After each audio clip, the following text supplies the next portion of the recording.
Genuine Faith by Ellen G. White.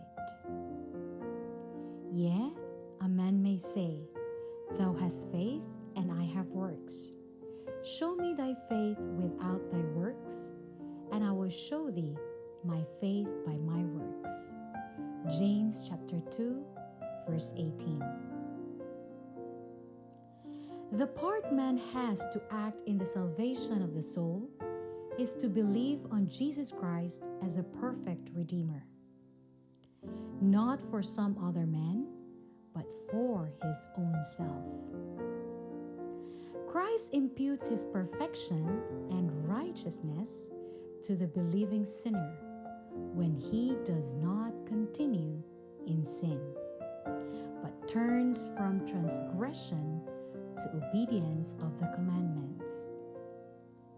While God can be just and yet justify the sinner through the merits of Christ, no man can cover his soul with the garments of Christ's righteousness while practicing known sins or neglecting known duties.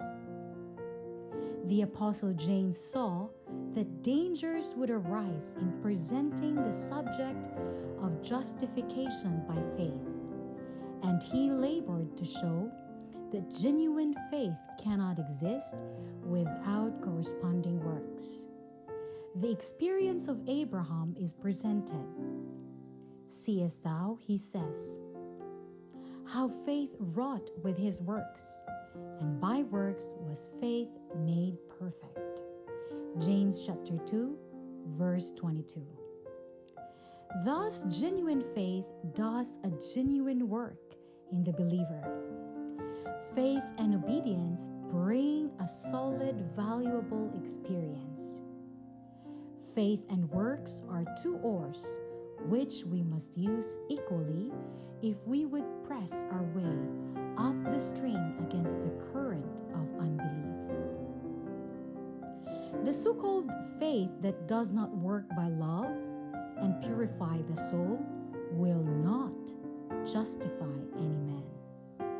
You see, says the apostle, how that by works a man is justified, and not by faith only. James chapter 2, verse 24. Abraham believed God. How do we know that he believed?